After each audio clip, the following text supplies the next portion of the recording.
মানুষ ছোট হোক বা বড়, রাজা হোক বা দরিদ্র, সমস্ত মানুষের মধ্যে একটা সামঞ্জস্য থাকে। সমস্ত মানুষের কাছে তার প্রশংসা অত্যন্ত গুরুত্বপূর্ণ। সে খুবই প্রসন্ন হয় যদি আপনি তার প্রশংসা করেন, কিন্তু আপনি যদি তাকে এটা বলেন যে এটা তোমার ভুল ছিল, তোমার কিছু খামতি ছিল, তখন সেটা সে মানতে রাজিই থাকে না। সব মানুষ এটা শুনতে পছন্দ করে যে সে যেটা করেছে সেটাই সর্বোত্তম। এবার আমি আপনাকে একটা কথা বলি, এ হলো নিন্দা, এ হলো প্রশংসা, আর এই হলো সত্য, যা সবার থেকে উচ্চস্থানীয়। সেই জন্য মানুষ আয়না দেখে। আয়না তাকে তার সৌন্দর্য দেখায় না, তাকে দেখায় যা সত্য, যাতে মানুষ আরও সুন্দর হওয়ার চেষ্টা করতে থাকে। তাই আয়না অত্যন্ত গুরুত্বপূর্ণ সত্যকে জানার জন্য। জীবনে নিন্দুকের মাহাত্ম্য প্রশংসকের মাহাত্ম্যের থেকে অনেক বেশি। কেন? কারণ তারা আপনাকে আপনার খামতি দেখায়, আপনার ভুলগুলো বুঝিয়ে দেয়, আপনাকে একটা সুযোগ দেয় নিজেকে শুধরে নিতে, নিজেকে আরও শ্রেষ্ঠ করে তুলতে, যা প্রশংসক করতে পারে না। তাই জীবনে যদি কখনো নিন্দা করা হয়, তাকে ভালোবেসে গ্রহণ করুন, ধন্যাত্মক রূপে গ্রহণ করুন। যদি নিজেকে কোনো শিক্ষা দেওয়া সম্ভব হয় তাহলে অবশ্যই দিন। দেখবেন মন প্রসন্ন হয়ে বলবে, রাধা রাধা। জীবনে কখনো সাফল্য আসে, আবার কখনো অসফলতা, কখনো আশা পাওয়া যায়, কখনো নিরাশা, কখনো জয় লাভ করি, আবার কখনো পরাজয়। এর পেছনের কারণটা জানা অত্যন্ত প্রয়োজনীয়। যদি আমি পরাজয়ের কথা বলি, যখনই আমরা পরাজয় লাভ করি আমরা ভাবতে থাকি যে এমন কেন হলো? আমাদের শত্রু কি বেশি শক্তিশালী ছিল, নাকি আমাদের নীতিতে কোনো খামতি ছিল? এই সমস্ত কারণের পেছনে খুব বড় একটা কারণ থাকে, আর সেই কারণ আমাদের অন্তরে সুপ্ত থাকে। ধরে নিন একটা পথ, তাতে আপনি চলছেন, সেই পথ কাঁটায় পরিপূর্ণ, কিন্তু আপনি পাদুকা পরে রয়েছেন আর আপনি হেঁটে সামনে এগিয়ে যান। এবার এমন একটা পথ এলো যা পুষ্পে ঢাকা, আর আপনি পাদুকা পরে রয়েছেন, কিন্তু আপনার পাদুকাতে একটা পাথর আটকে গেল। তখন দু পা হাঁটাও খুব কঠিন হয়ে পড়ে। এই সংসারের যে কোনো শক্তি আপনাকে পরাস্ত করার পূর্বে আপনি জানেন কে আপনাকে পরাস্ত করতে পারে? আপনার অন্তরের দুর্বলতা, আপনার অন্তরের সেই সুপ্ত শত্রু। আর সেই জন্য ইতিবাচক মনোভাব গুরুত্বপূর্ণ হয়ে পড়ে। ভালো মানুষদের সাথে থাকুন, সৎসঙ্গে থাকুন, বন্ধুত্ব করুন, ভালোবাসুন। এই ভালোবাসা এত শক্তিশালী এক অস্ত্র যাকে ব্রহ্মাস্ত্রও পরাস্ত করতে পারে না। এই সমস্যারূপী পাথর কিছুই নয়। আসুন আমার সাথে ভালোবেসে বলুন, রাধা রাধা। মানুষের দুটো রূপ রয়েছে। এক, আমাদের এই মুখ, যা শুধুই চোখে দেখা যায়, আর দ্বিতীয় আমাদের এই মন, যা শুধুমাত্র অন্তরাত্মা দ্বারা দেখা যায়। এবার আমাদের এই মুখ, তা ঈশ্বর সকলকেই আগে থেকেই প্রদান করেছেন, কিন্তু এই মন কেমন হবে তা আমাদের জীবনের অনুভূতি এবং আমাদের জীবনের লক্ষ্য এগুলি সুনিশ্চিত করে। অর্থাৎ নেত্র দিয়ে দেখা যায় আমাদের এই মুখ, তা শুধুই এই কারণে প্রয়োজন যাতে সংসার আমাদের দেখতে পায়, আমাদের চিনতে পারে। কিন্তু যদি এই সংসারে আপনি প্রকৃত অর্থে মান সম্মান লাভ করতে চান, তাহলে নিজের অন্তরাত্মাকে আপনাকে বিকশিত করতেই হবে। দেখুন, কথায় আছে এই যে অসুর, তা শারীরিকভাবে উপস্থিত নয়, তা মনের মধ্যে থাকে। যদি এই মন থেকে অসুরকে বের করে দেওয়া যায়, তাহলে শরীরে তা উপস্থিত থাকবেই না। তাই মনকে শুদ্ধ করুন আর আমার সাথে ভালোবেসে বলুন, রাধা রাধা। মানুষ যখনই একে অপরের সামনে নিজেদের হৃদয়ের ভাবনা প্রকাশ করে, তখন এক অত্যন্ত প্রভাবশালী মাধ্যম তারা ব্যবহার করে, যাকে ভাষা বলা হয়। এবার আমি দেখেছি যে একজন মানুষ অনেকগুলো ভাষাতেই নিপুণ। আমি এটাও দেখেছি যে মানুষ অনেকগুলো ভাষায় কথা বলে, কখনো কখনো অনেক ভাষা মিলিত করে তার প্রয়োগ করে, উচিত প্রকারে তাকে ব্যবহার করে না, না সেটাকে সম্মান করে, আর না ভাষাকে শুদ্ধ রাখে। আর এটা হলো অনুচিত। যদি ভাষাকে শুদ্ধ রাখেন তাহলে ভাষা আপনার চরিত্রকে শুদ্ধ রাখবে, তা আপনার একাগ্রতা বাড়িয়ে তুলবে। এই প্রত্যেক ধ্বনিকে অনুভব করে যদি আপনি শব্দের উচ্চারণ করেন, ভাষাকে প্রয়োগ করেন, তাহলে আপনিও আনন্দ পাবেন, আর যিনি শুনছেন সেই ব্যক্তির কানেও মধুর শব্দ বাজবে। তাই মনে রাখবেন, যে ব্যক্তি ভাষার পবিত্রতাকে সম্মান করে তাকে সংসারও সম্মান করে। ভাষাকে শুদ্ধ এবং পবিত্র রাখুন, তাহলে ভাষা আপনার চরিত্রকেও শুদ্ধ এবং পবিত্র রাখবে। আর এই মন সুপ্রসন্ন হয়ে বলবে, রাধা রাধা। এ হলো রামায়ণের সময়কালের কথা। সেতু নির্মাণ করার কাজ চলছিল।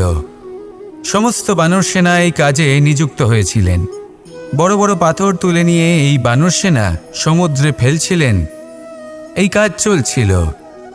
এমন সময় ছোট্ট একটা কাঠবিড়ালি এলো। ছোট ছোট মাটির ডেলা হাতে নিয়ে সাগরের কাছে যাচ্ছিল আর বড় বড় পাথরের পাশে রেখে দিচ্ছিল, যথাসম্ভব সেখানে রেখে আসছিল। সারা দিন ধরে সে এই পরিশ্রম করেই যাচ্ছিল। এবার শ্রীরাম তার এই কাজ দেখতে পেলেন। সেই ছোট্ট কাঠবিড়ালিটিকে নিজের হাতে তুলে নিলেন এবং অত্যন্ত ভালোবেসে তার পিঠে হাত বুলিয়ে দিলেন। কথায় আছে যে কাঠবিড়ালির পিঠে যে দাগ আছে, সেই 3টি দাগ এসেছে শ্রীরামচন্দ্রের 3 আঙুলের থেকে। যে কাজ আপনি করছেন তাতে সমস্ত শক্তি প্রয়োগ করুন। যতটা আপনার সামর্থ্য রয়েছে, যতটা আপনার প্রতিভা রয়েছে, সম্পূর্ণভাবে উৎসর্গ করে দিন। ঠিক এমনভাবে কর্ম করুন। সেই কাঠবিড়ালি কিন্তু তাই করেছিল। সেই জন্য শ্রীরামের সাথে সেও সেই কাহিনীতে অমর হয়ে গেছিল। সম্পূর্ণ শক্তি প্রয়োগ করুন, সম্পূর্ণ সামর্থ্যের সাথে কর্ম করুন, কারণ এটাই হলো শ্রেষ্ঠ পথ কোনো কর্ম করার। আসুন আমার সাথে ভালোবেসে বলুন, রাধা রাধা। এই সংসারে যখন সাফল্যের পথে আপনি অগ্রসর হবেন, তখন আপনার পরিশ্রম, একাগ্রতা, সাহসের সাথে সাথে সমাজের মানসিকতাও সহ্য করতে হবে। প্রত্যেক ব্যক্তি কিছু না কিছু ভাবেন, কিছু না কিছু বলেন। কিছু মানুষ এমন আছেন যারা ভাববেন যে আপনি কিছুই করতে পারবেন না। তারা আপনার নিন্দা করবেন, আর এই নিন্দার কথা ভেবেই আমরা ভয়ভীত হয়ে পড়ি। সেই কারণে নিজেদের আশা, নিজেদের বিশ্বাস হারিয়ে ফেলি। এবার যদি সেই নিন্দার ভয়ে আমরা লক্ষ্যচ্যুত হই, তাহলে সেটা অনুচিত। সেই জন্য জীবনে শুধু পরিশ্রম করতে থাকুন, সামনে এগোতে থাকুন। যেই দিন আপনি আপনার লক্ষ্য লাভ করবেন, সেই প্রত্যেক ব্যক্তি যারা নিন্দা করছিলেন তাদের দৃষ্টি আপনা থেকেই পাল্টে যাবে, ঠিক কিনা? এই সংসারকে যা প্রাণ চায় তাই বলতে দিন।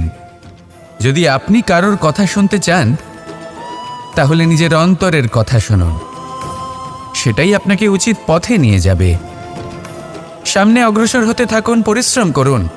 এমন একটা দিন আসবে যেদিন এই নিন্দুক ব্যক্তিরা আপনার লক্ষ্যপ্রাপ্তির উদাহরণ সবাইকে দেবে।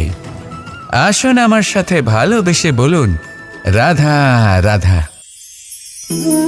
মানুষ সুখী জীবনযাপনের প্রতি এতটাই অভ্যস্ত হয়ে পড়ে যে একটা ছোট্ট সমস্যা এলেই সে সবার থেকে সাহায্য চাইতে শুরু করে দেয়। সে সাহায্য লাভও করে এবং সেই সংকট থেকে সে বেরিয়েও আসে। কিন্তু এই সাহায্য কিছু মুহূর্তের, আর কিছু মুহূর্তের হলো এই দুঃখ। এই 2 মুহূর্তের সাহায্যের জন্য আজীবন আপনি তার কাছে ঋণী হয়ে থাকেন। আর মানবিকতার খাতিরে আপনার মনে কৃতজ্ঞতা জেগে ওঠে। আর সেই কৃতজ্ঞতা বোধ হলো যে আপনি কখনো সেই ব্যক্তিকে ছাপিয়ে যেতেই পারবেন না। সেই জন্য জীবনে সবসময় চেষ্টা করবেন নিজেকে প্রস্তুত রাখতে সেই সব সমস্যার জন্য, সেই সব বাধার জন্য যেগুলো আপনার জীবনে আসতে পারে। ততক্ষণ সাহায্য চাইবেন না যতক্ষণ না অন্য কোনো পথ না থাকছে। সাহায্য চাওয়া অনুচিত নয়, কিন্তু সাহায্য চাইলে এবং সাহায্য পেলে আপনি আজীবন কৃতজ্ঞ এবং ঋণী হয়ে থাকবেন। আর তারপর একদিন আপনি পরিবর্তন দেখতে পাবেন যে কিভাবে আপনি ছোট ছোট সমস্যার জন্য সাহায্য না চেয়ে বড় বড় সমস্যার সম্মুখীন হতে প্রস্তুত হয়ে গেছেন। এটাই হলো সংসারের নীতি। এটাই পালন করুন আর আমার সাথে ভালোবেসে বলুন, রাধা রাধা। এমন অনেক মানুষ আছেন যারা আমাকে ভগবানের পরিভাষা জানতে চান, যে ভগবান আসলে কি, তিনি কেমন। এবার দেখুন, ভগবান হোক বা আপনার স্বপ্ন হোক বা আপনার লক্ষ্য হোক না কেন, সেই লক্ষ্য তখনই পূর্ণ হয়, তখনই তাকে লাভ করা সম্ভব যখন আপনার দৃষ্টিভঙ্গি মঙ্গলময় হয়, যখন আপনি নিজে মনে করবেন যে আমি যেটা পেতে চাইছি তা শুভ। উদাহরণস্বরূপ, কোনো পাখিকে দেখুন, সে গাছের ডালে বসে এবং সেখানেই বিশ্রাম করে, কিন্তু পড়ে না। কেন? কারণ ওর বিশ্বাস যে যে শাখার ওপরে ও বসে আছে সেটাই হলো ওর বাসস্থান। যদি আপনি বিশ্বাস করেন তাহলে আপনি পাথরের মধ্যেও ভগবান দর্শন করতে পারবেন।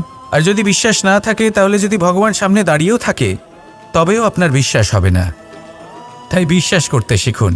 এই বিশ্বাসের আধারেই আপনি সেই সব কিছু পাবেন যা আপনি পেতে চাইছেন। আসুন আমার সাথে ভালোবেসে বলুন, রাধা রাধা। গুরু, যিনি পথ দেখান, আমাদের জীবনে অত্যন্ত গুরুত্বপূর্ণ, অত্যন্ত আবশ্যক। কিন্তু কিছু মানুষ মনে করেন যে গুরুর কোনো প্রয়োজন নেই, কারণ এই সমগ্র জ্ঞান মানুষের অন্তরেই নিহিত রয়েছে। এবার প্রশ্ন এটাই, যদি সমস্ত জ্ঞান মানুষের অন্তরে নিহিত থাকে তাহলে গুরুর কি প্রয়োজন? আর যারা আজ পর্যন্ত গুরুকে মেনে এসেছেন তারা কি অনুচিত করেছেন? এর উত্তর আমি আপনাকে দেব একটা উদাহরণ দ্বারা। একটা কাঠ যা জ্বলনশীল, জ্বলনের ঊর্জা তার অন্তরে নিহিত রয়েছে, কিন্তু তার জ্বলনের জন্য বাইরে থেকে একটা অনুঘটকের প্রয়োজন হয়। এই অনুঘটকই হলেন আপনার গুরু। উত্তাপ যা একটা কাঠকে জ্বালাতে পারে, সেই উত্তাপ হলো গুরুর প্রচেষ্টা। যদি সেই গুরুই না থাকে, তার প্রচেষ্টাই না থাকে, তাহলে সেই সমস্ত জ্ঞান যা মানুষের অন্তরে নিহিত তা ব্যর্থ হয়ে যাবে। যদি আপনার সাথে আপনার গুরু থাকেন, আপনার পথ প্রদর্শন করেন, আপনার অন্তরের জ্ঞানকে বাইরে নিয়ে আসতে পারেন, তাহলে তাকে সম্মান করুন আর আমার সাথে ভালোবেসে বলুন, রাধা রাধা। असतो मा सद्गमय, तमसो मा ज्योतिर्गमय, মৃত্যুর্মা মৃতঙ্গময়। জ্ঞান সেটাই যা অসত্য থেকে সত্যের পথে চালিত করে। প্রকাশ সেটাই যা অন্ধকার থেকে আলোর পথে নিয়ে আসে। জীবন সেটাই যা মৃত্যু থেকে অমরত্বের পথে নিয়ে যায়। এবার এই তিনটে, জ্ঞান, জীবন এবং প্রকাশ, একই রকম। শূন্য থেকে এর উৎপত্তি হয় এবং আস্তে আস্তে আপনার জীবনে বিস্তার লাভ করে। এবার আমরা এটাই ভাবি যে কেমন করে এই তিনটিকে আগলে রাখা যায়। এর উত্তর হলো, এদের আগলে রাখার প্রয়োজনই নেই, ভাগ করে দিতে হবে। কোনো বৃক্ষকেই দেখে নিন, একটি বৃক্ষ অনেক বছর ধরে বেঁচে থাকে। কেন? কারণ সে ভাগ করে দিতে জানে। সে নিজের বীজ ছড়িয়ে দেয়, এই ধরিত্রীতে দেয়, সেই বীজ যা অঙ্কুরিত হয়ে এক নতুন বৃক্ষকে জন্ম দেয়। শুধু ছড়িয়ে দিয়ে একটি বৃক্ষ জীবন দান করতে পারে। যদি কোনো ব্যক্তি জ্ঞান ছড়াতে শিখে যান, যদি প্রকাশ, আলোর কিরণ ছড়িয়ে দিতে শিখে যায়, কোনো ব্যক্তি তার জীবনের সুখ ছড়িয়ে দিতে শিখে যান, তাহলে তিনি মৃত্যুর পরও মৃত হন না। এই ভাগ করে দেওয়ার সুখটাই কিছুটা আলাদা। এই সুখ অনুভব করুন আর আমার সাথে ভালোবেসে বলুন, রাধা রাধা। আপনি কখনো কোনো সরোবরের দিকে তাকান, যার জল হলো শান্ত, স্থির। আপনি স্পষ্ট দেখতে পাবেন সেই সরোবরের তলদেশে কি রয়েছে। তাতে সাঁতরে বেড়াচ্ছে সুন্দর মাছ, চকচকে কিছু পাথর, স্বর্ণরূপী বালি, সবই আপনি দেখতে পাবেন। কিন্তু যখনই আপনি একটা ছোট্ট পাথর তুলে সেই জলে ছুঁড়ে ফেলবেন, তখন সেই জল বিচলিত হবে আর সেই স্পষ্টতা ন্যূনতম হয়ে যাবে। তারপর কিছুই স্পষ্টভাবে দেখা যাবে না। এই ঘটনা মানুষের সাথেও ঘটে। মানুষ যদি বিচলিত হয়ে পড়ে, তখন সে বুঝতে পারে না যে বর্তমানে কি হয়ে চলেছে আর ভবিষ্যতে কি করা উচিত। কিন্তু সেই মানুষ যদি শান্ত থাকেন, স্থির থাকেন, ধন্যাত্মক থাকেন, তাহলে নিশ্চিত রূপেই বুঝতে পারবেন যে বর্তমানে কি করতে হবে আর ভবিষ্যতে কি করতে হবে। তাই নিজের মধ্যে সেই স্থিরতা আনুন, সেই ধৈর্য ধরুন, নিজেকে শান্ত রাখুন আর সবার মধ্যে ভালোবাসা ছড়িয়ে দিন। এই মন প্রসন্ন হয়ে বলবে, রাধা রাধা। সম্পর্ক এ হলো এক বন্ধন যা আমাদের এক সূত্রে বেঁধে রাখে। কিন্তু এমন কিছু ব্যক্তি থাকেন যারা এই সম্পর্কের বিষয়ে নিজস্ব একটা ধারণা করে ফেলেন যে সম্পর্ক এরকম হওয়া উচিত, সম্পর্ক সেরকম হওয়া উচিত। আমি এই সম্পর্কের জন্য কত কিছু করেছি এই ব্যাখ্যা করতে থাকেন আর তার বদলে অনেক কিছু প্রত্যাশাও করেন। কিন্তু সত্য হলো এটাই যে সব সম্পর্ক একরকমের হয় না, কিন্তু প্রত্যেক সম্পর্কের একটা বিশেষত্ব থাকে। যেমন চোখ আর নাকের এই সম্পর্ককেই দেখুন। চোখের সব থেকে কাছে কে আছে? নাক আছে। কিন্তু এই চোখ দিয়ে এই নাককে আমরা দেখতেই পাই না। তবে কি ধরে নেব এই সম্পর্কের কোনো মূল্য নেই? এমনও নয়। ঠিক এইভাবেই যদি কোনো ব্যক্তি তার আবেগ আপনার কাছে ব্যক্ত করতে না পারেন বা প্রকট করতে না পারেন বা আপনাকে বোঝাতে না পারেন, তাহলে তার মানে এটা নয় যে তার সাথে আপনার সম্পর্কের তিক্ততা রয়েছে। এমনটা কখনোই নয়। শুধু চোখ আর নাকের এই সম্পর্কের মতোই হলো আমাদের জীবনে আমাদের আপনজনের সাথে সম্পর্ক। যদি কারোর ব্যবহার আপনার প্রতি অনুচিত হয় বা যদি কেউ অনুপস্থিত থেকে থাকে বা কেউ যদি আপনাকে বুঝতে না পারেন, তাহলে তার অর্থ এটা নয় যে আপনি সেই সম্পর্ক ভেঙে ফেলবেন। বুঝুন, আপনার জীবনে তার গুরুত্ব কোথায় আর তার জীবনে আপনার। সম্পর্ক গড়ে তুলুন, তাকে পালন করতে শিখুন, একসাথে মিলে চলুন। এই মন সুপ্রসন্ন হয়ে বলবে, রাধা রাধা। এই সমগ্র সংসারের সবথেকে গুরুত্বপূর্ণ ব্যক্তি কে? স্বয়ং আপনি। নিজের জন্য তো বটেই, তাই না? কারণ যখন আপনি জন্মগ্রহণ করেন, নিজের চোখ খোলেন, এই সংসারে আসেন, তখনই তো এই সংসারকে আপনি দেখতে পান, অনুভব করতে পারেন। এখানকার আবেগ, এখানকার মানুষজন তখন থেকেই অনুভব করেন। যদি আপনি না থাকেন, তাহলে এই সংসারের অস্তিত্ব আপনার কাছে শূন্যের সমান, তাই না? আপনি না থাকলে এই সংসারও আপনার কাছে নেই। এবার সবাই বলবেন যে এ তো সত্যি কথা। সেই অনুযায়ী তো আমার স্বার্থপর হওয়া উচিত, অহংকারী হওয়া উচিত, কারণ আমার কাছে আমিই তো সব কিছু। দৃষ্টিভঙ্গি পাল্টে দেখুন। আপনার কাছে সবথেকে বেশি গুরুত্বপূর্ণ ব্যক্তি কে? আপনি নিজেই। সেই মানুষটি কেমন হওয়া উচিত একটু ভেবে দেখুন। সবসময় সকলকে সাহায্য করুন, একসাথে মিলে পরিশ্রম করুন, সাহায্য করুন অন্যদেরকে। এটা অতি আবশ্যক। এবং তার থেকেও বেশি গুরুত্বপূর্ণ হলো এটাই যে আপনার মনে যেন কখনো এই বিষয়ে ভয় না থাকে যে আমি আমার প্রিয়জনদের, আমার কাছের মানুষগুলিকে হারিয়ে ফেলব। এই ভয় কখনোই মনের মধ্যে থাকা উচিত নয়। যদি ভয় থাকে তাহলে থাকুক এই বিষয়ে যে সকল মানুষ আমার জীবন থেকে, আমার থেকে দূরে চলে যাচ্ছেন, তাদের বাধা দিতে দিতে আমি যেন নিজেকেই না হারিয়ে ফেলি, নিজের অস্তিত্বকেই না হারিয়ে ফেলি, নিজের ব্যক্তিত্বকে, নিজের বিচারধারাকে, নিজের করুণার শক্তি না হারাই। তাহলে এই ভয় ত্যাগ করুন আর আমার সাথে ভালোবেসে বলুন, রাধা রাধা। এই ফল কি তা বলার কোনো প্রয়োজন নেই। এই ফল কতটা সুস্বাদু সেটাও বলার কোনো প্রয়োজন নেই। ধরুন এমন কোনো মানুষ আসলেন যিনি জানেন না এটা কোন ফল। তিনি এটা দেখে ভাববেন এ তো কাঁটার একটা গুচ্ছ মনে হচ্ছে, নিয়ে ফেলে দেবেন।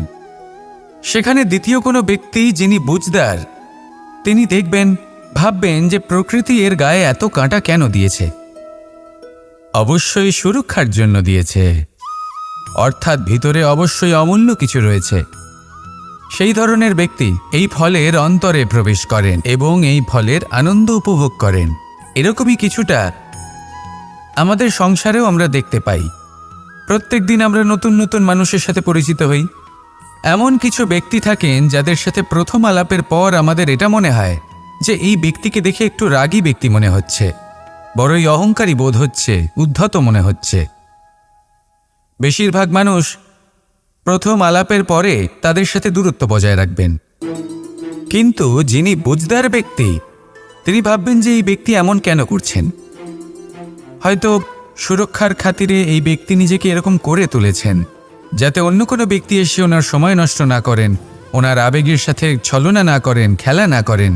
হয়তো অতীতে এমন কোনো ঘটনা ঘটেছে যার জন্য এই ব্যক্তি কিছুটা এরকম হয়ে গেছেন।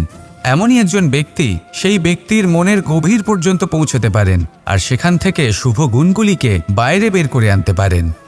এরকমই ব্যক্তি হয়ে উঠুন, এমন বুঝদার ব্যক্তি হয়ে উঠুন যিনি সামনের ব্যক্তির খারাপ গুণগুলিকে অবহেলা করে হৃদয়ের অন্তঃস্থল থেকে শুভ গুণগুলিকে প্রকাশিত করে এবং সেই ব্যক্তিকে দেখাতে পারে। এমন ব্যক্তি হয়ে উঠুন যিনি নিজের জীবনকেও সফল করে তোলেন এবং অন্যের জীবনকেও।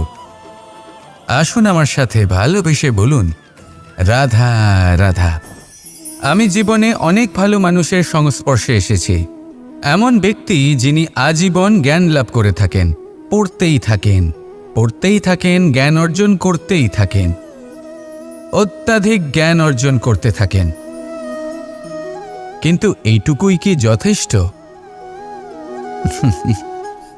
ধরে নিন কোনো ব্যক্তি শিল্পকলার বিষয়ে অনেক বই পড়ে ফেলেছেন, কিন্তু কখনো শিল্পকর্মই করেননি। তাহলে সেই জ্ঞানের কি লাভ? কোনো লাভ নেই। এবার এটাই আমাদের জীবনে শেখা প্রয়োজন। আমরা জ্ঞান অর্জন করি কিন্তু তা যাপন করি না, তা কর্মজীবনে প্রয়োগ করি না। তাহলে এতে কি লাভ হবে? জ্ঞান আছেই সেই জন্য যাতে আমরা জীবনকে আরও শ্রেষ্ঠ করে তোলার জন্য তাকে প্রয়োগ করি। এই জ্ঞান এবং কর্মের একসাথে পথ চলাটাই আবশ্যক। তবেই এই জ্ঞান অভিজ্ঞতায় পরিণত হবে। আর অভিজ্ঞতা দ্বারা যে জ্ঞান লাভ হয় সেটাই সবথেকে বেশি গুরুত্বপূর্ণ, সেটাই হলো সবথেকে বেশি লাভদায়ক। সেই জন্য শুধু জ্ঞান অর্জন করবেন না, তাকে প্রয়োগ করুন, তাকে কর্মজীবনে প্রয়োগ করুন, জীবনকে আরও শ্রেষ্ঠ করে তুলুন। আর আমার সাথে ভালোবেসে বলুন, রাধা রাধা। এটা হলো একটা সাদা পাতা। এবার এতে আমি যাই লিখব সেটাই এর অস্তিত্ব হবে। এতে আমি প্রেমের কিছু কথা লিখে একে প্রেমপত্র বানিয়ে তুলতে পারি। মাতা পিতার জন্য একটা শুভ সংবাদ লিখতে পারি। শত্রুর বিষয়ে সতর্ক করব বলে সেনাকে একটা সংবাদ লিখতে পারি। দ্বারকাবাসীর জন্য কোনো সংবাদ পাঠাতে পারি। যাই লিখব এই পত্র সেটাই হয়ে উঠবে। সেই রকমই হলো আমাদের জীবন। আমরা যেমন কর্ম আমরা করব, আমাদের অস্তিত্ব এবং ব্যক্তিত্ব ঠিক তেমনই হয়ে উঠবে। যদি আপনি একটা অসাধারণ, উজ্জ্বল এবং সম্মানজনক জীবনযাপন করতে চান, তাহলে তার একটা রহস্য আপনাকে বলি। যেমন কথন হবে, কর্ম তেমন হবে। অর্থাৎ যতটুকু বলেছেন ততটুকুই করুন, আর যতটুকু করেছেন ততটুকুই বলুন। এই একটা নিয়ম যদি আপনারা পালন করেন, তাহলে এই সংসারের সমস্ত পণ্ডিত আপনাকে অবশ্যই সম্মান করবেন। তাহলে এটাই করুন আর আমার সাথে ভালোবেসে বলুন, রাধা রাধা। বিন্দু বিন্দু জলেই সাগর নির্মাণ হয়। এবার এই কথা আমরা সকলে জানি। আপনি কি এই কথাটা জানেন যে ছোট ছোট সুখের দ্বারাই বড় সুখ লাভ করা যায়? একজন বাবাকে দেখুন, সন্তানের জন্ম থেকে তার যুবক হওয়া পর্যন্ত তার সাথে ছোট ছোট সুখ যাপন করেন। এই ছোট ছোট সুখগুলি তাদের প্রেমের সম্পর্কে গভীরতা নিয়ে আসে এবং প্রেমের এই গভীরতা তাদের জীবনে বড় সুখ নিয়ে আসে। এটা ঠিক সেই রকম যেরকম বিশাল এক সমুদ্রে, গভীর এক সমুদ্রে অমূল্য রত্ন খুঁজে পাওয়া যায়। এটাও ঠিক সেই রকমই। সেই জন্য জীবনে বড় বড় সুখের খোঁজ করতে গিয়ে সময় নষ্ট করবেন না। এই যে ছোট ছোট সুখ আছে, এগুলোকে যাপন করা শুরু করুন। এগুলোর আনন্দ লাভ করুন, এগুলোরই উৎসব পালন করুন, প্রেমের গভীরতা বুঝুন আর এই গভীর প্রেমে মন নিমজ্জিত করুন। তারপরে দেখুন এই মন আর এই জীবন সুপ্রসন্ন হয়ে বলবে, রাধা রাধা। মানুষের জন্ম কখনো তার ভবিষ্যৎ নির্ধারণ করতে পারে না। হ্যাঁ, ওর জীবনযাত্রা অবশ্যই সুখময় হতে পারে, নির্ভর করে যে ও কোন পরিবারে জন্ম নিচ্ছে, তার পরিবার পরিজন কে হন, তার মাতা পিতা কে হন, তাকে কেমন শিক্ষা দেওয়া হয়েছে, কেমনভাবে পালন করা হচ্ছে। সে কিন্তু কুপাত্রও হতে পারে, আবার সুপাত্রও হতে পারে। কিন্তু সে চলে যাওয়ার পর এই সংসার তাকে মনে রাখবে নাকি না, আর যদি মনেও রাখে তাহলে কিভাবে মনে রাখবে, সেটা নির্ভর করছে তার কর্ম এবং তার নির্বাচনের উপর। ঠিক যেমন বর্ষার এই জলের ফোঁটা যখন মেঘ থেকে ঝরে পড়ে, তখন তার এই নির্বাচন হলো গুরুত্বপূর্ণ, কারণ তার নির্বাচন তার উপর নির্ভর করছে তার ভবিষ্যৎ কেমন হবে। ঝিনুকের মুখে পড়লে মুক্ত হয়ে ওঠে, সাপের মুখে পড়লে বিষ, আর যদি কোনো পাতায় পড়ে তাহলে শিশিরে পরিণত হয়। তাহলে কর্ম এবং নির্বাচন দুটি জীবনে গুরুত্বপূর্ণ। এদের বিষয় বিশেষ যত্ন নেবেন এবং আমার সাথে ভালোবেসে বলবেন, রাধা রাধা। আমাদের সকলের কাছে বৃক্ষ অত্যন্ত প্রিয়। আমরা সর্বদাই চাই এই বৃক্ষ যেন সবুজ থাকে, ফুলে ফলে ভরে থাকে, আমাদের ছায়া প্রদান করে, তা যেন সুস্থ থাকে, আমাদের ফল প্রদান করে। আর সেই জন্য আমরা প্রতিদিন সেই বৃক্ষকে জল প্রদান করি। কিন্তু কখনো ভেবে দেখেছেন যে জল তো আমরা বৃক্ষের গোড়ায় দিই, তারপরেও এই জল সেই বৃক্ষের প্রত্যেকটি পাতায় ঠিক পৌঁছে যায়? এটা কিভাবে সম্ভব? কিছুটা এরকমই হলো আমাদের কর্ম। যদি এই পৃথিবীতে থেকে শুদ্ধ মনে সৎকর্ম করেন, এই কর্ম সোজা ঈশ্বরের কাছে গিয়ে পৌঁছয়। যদি শ্রদ্ধাভাব নিয়ে সমর্পিত হয়ে শুদ্ধ চিত্তে আপনি কাউকে সেবা করেন, তা সে মাতা পিতাই হোক, পরিবার হোক, গুরু হোক, পশুপক্ষী হোক বা সমাজ হোক, তাহলে সেটা সোজা ঈশ্বরের চরণে সমর্পিত হয়। সবসময় শুদ্ধ চিত্তে সমর্পিত হয়ে এবং মনে শ্রদ্ধা ভাব নিয়ে কর্ম করুন। ঈশ্বর নিজে থেকেই এর ফল আপনাকে প্রদান করবেন। আসুন আমার সাথে ভালোবেসে বলুন, রাধা রাধা। ইচ্ছে এবং চেষ্টা এই দুই মানুষের মধ্যে আছে, কিন্তু এই দুইয়ের মধ্যে সামঞ্জস্য থাকা খুব প্রয়োজন। আপনার যা ইচ্ছে সেটা পূর্ণ করার জন্য চেষ্টার প্রয়োজন তো অবশ্যই।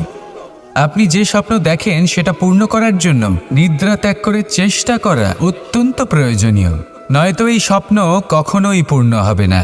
যদি আপনি কোনো প্রশ্নের উত্তর চান তাহলেও আপনাকে চেষ্টা করতেই হবে। জীবনে যদি সামনে এগোতে হয় তাহলে পাকে কষ্ট দিয়ে সামনে এগোতে হবে, চেষ্টা অবশ্যই করতে হবে। যদি আপনি চেষ্টা না করেন, পরিশ্রম না করেন, তাহলে এই সংসার আপনাকে পেছনে ফেলে সামনে এগিয়ে যাবে। নিজের ইচ্ছেগুলিকে মন থেকে বাস্তবে আনুন আর চেষ্টার দ্বারা তাকে সার্থক করুন। এই মন প্রসন্ন হয়ে বলবে, রাধা রাধা।